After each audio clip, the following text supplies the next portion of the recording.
The National Film Registry serves as a prestigious mark of recognition, annually selecting 25 films to be preserved for their historical, cultural, and artistic importance. This year, one film has received particular acclaim: Tobe Hooper's The Texas Chainsaw Massacre. This horror classic, notorious in its day for its grindhouse exploitation roots, has finally secured its place in cinematic history, affirming its profound impact and influence on the genre and the broader film world. The Texas Chainsaw Massacre is the first horror film to be inducted into the National Film Registry. Previous entries have included beloved horror icons like John Carpenter's Halloween and Wes Craven's A Nightmare on Elm Street. However, Texas Chainsaw stands apart due to its reputation, as it was long viewed as more of a low-budget, lurid film that didn't always get the critical attention it deserved. The registry's nod finally acknowledges its lasting significance in ways that were often overlooked in the past. The ultimate grindhouse movie. Released in 1974, The Texas Chainsaw Massacre reflects the cultural zeitgeist of its time, as America grappled with a disillusioned sense of both its present and future. In the wake of the Vietnam War and the unraveling of the Nixon administration, there was a growing cynicism in the air. Cinema, particularly horror, was beginning to shift with the loosening of restrictions, especially after the MPAA rating system was introduced in 1968. Filmmakers now had the freedom to explore more adult themes, including violence and sexuality.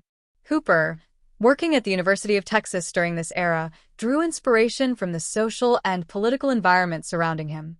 His commentary on the Texas Chainsaw Massacre reflects how news outlets would sensationalize violence, reminding him of the atrocities in Vietnam. These connections fed into his vision for a chilling, groundbreaking film. The infamous story of real-life murderer Ed Gein, who had inspired Alfred Hitchcock's Psycho, provided the final spark for the film's creation.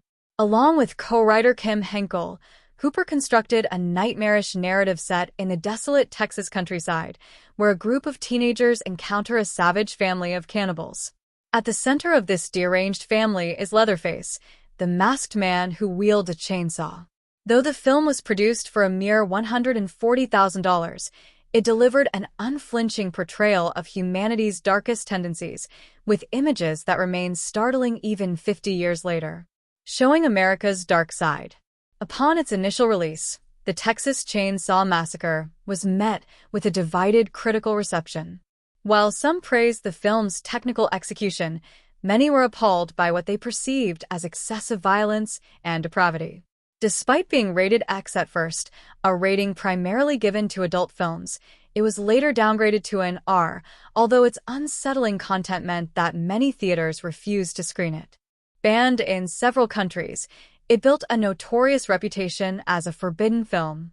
Over time, its notoriety led to packed midnight screenings and a successful theatrical run, ultimately grossing over $30 million. Through the decades, the film's reputation has only grown stronger. The critical consensus has evolved, with a deeper understanding of the themes Hooper intertwined into the narrative. For horror fans, it was always clear that the Texas Chainsaw Massacre was no mere exploitative film, but rather an incisive commentary on the human condition. Its grittiness and rawness reflect an enduring cultural significance that has often been overshadowed by its grindhouse exploitation label. The true power of horror. Like all great horror films, the Texas Chainsaw Massacre has long been lauded for its ability to mirror humanity's darkest fears.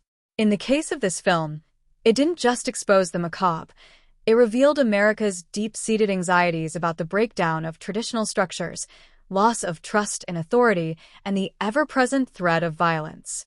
Unlike many movies of the time, which emphasized fantasy or supernatural terror, Hooper's vision felt frighteningly real and viscerally plausible. This juxtaposition is part of what gives the film its power, giving audiences an unnerving glimpse into a twisted, yet recognizable world.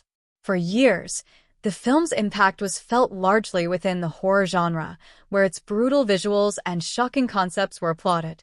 It was eventually acknowledged as an essential text for aspiring filmmakers, influencing countless movies that followed. The Texas Chainsaw Massacre proves that even within genre fare often relegated to the margins of the film industry, a film can push boundaries and contain cultural, political, and philosophical reflections that resonate for generations to come. The decision to induct the Texas Chainsaw Massacre into the National Film Registry celebrates its incredible contribution to the medium. As a groundbreaking film that shattered conventional norms while offering a searing critique of societal collapse and human depravity, the film's preservation offers future audiences a chance to engage with one of horror's finest, most lasting works. As the film turns 50, this latest accolade cements its place in the conversation, elevating it beyond its infamous grindhouse roots. If you've never seen the Texas Chainsaw Massacre, or haven't returned to it in some time, this year's achievement may be the perfect opportunity to reflect on its extraordinary influence. The Texas Chainsaw Massacre is now streaming free with ads on Peacock and Pluto TV, making it easier than ever to experience this cultural touchstone that has stood the test of time.